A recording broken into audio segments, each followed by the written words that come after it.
And the world impoverishes itself by spending $1 trillion a year on preparations for war, and by employing perhaps half the scientists and high technologists on the planet in military endeavors.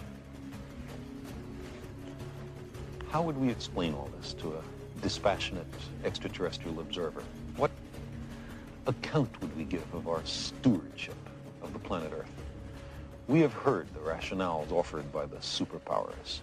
We know who speaks for the nations, but who speaks for the human species? Who speaks for Earth? From an extraterrestrial perspective, our global civilization is clearly on the edge of failure in the most important task it faces, preserving the lives and well-being of its citizens and the future habitability of the planet.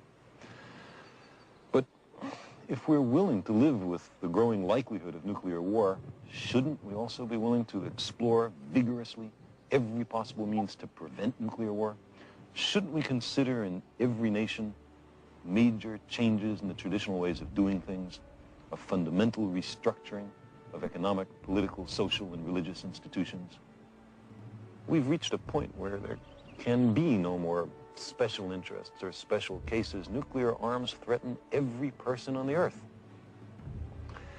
Fundamental changes in society, sometimes labeled impractical or contrary to human nature, as if nuclear war were practical, or as if there were only one human nature. But fundamental changes can clearly be made. We're surrounded by them. In the last 2 centuries, abject slavery, which was with us for thousands of years, has almost entirely been eliminated in a stirring worldwide revolution. Women, systematically mistreated for millennia, are gradually gaining the political and economic power traditionally denied to them. And some wars of aggression have recently been stopped or curtailed because of a revulsion felt by the people in the aggressor nations. The old appeals to racial, sexual, religious chauvinism and to rabid nationalist fervor are beginning not to work. A new consciousness is developing which sees the Earth as a single organism and recognizes that an organism at war with itself is doomed. We are one planet.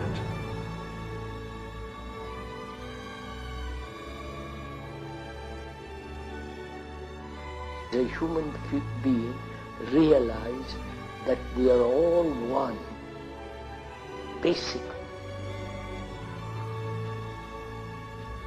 Not as an idea, but as a fact. Because when you go to India, you see the misery, the confusion, the anxiety, the despair of people running to their petty little gods whom they have created. You come to Europe, it's exactly the same thing. You understand, sir? First, to realize, not verbally, but in your heart, in your blood, in your whole thinking, that human beings right through the world go through the same agonies that one goes through. The loneliness, the despair, the depressions, the extraordinary uncertainty, insecurity, whether they live 10,000 miles away or 2,000 miles or here. They're all psychologically bound together. If one realizes that profoundly in your guts, in your blood, in your heart, in your mind, then you are responsible. Don't you see?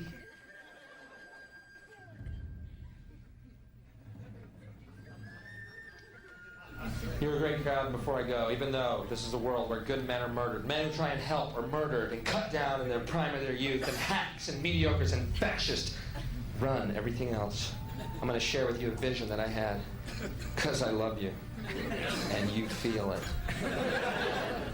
You know all that money we spend on nuclear weapons and defense every year, trillions of dollars, correct? Instead, just play with this. If we spent that money feeding and clothing the poor of the world, and it would pay for it many times over, not one human being excluded, we could, as one race, explore outer space together in peace forever.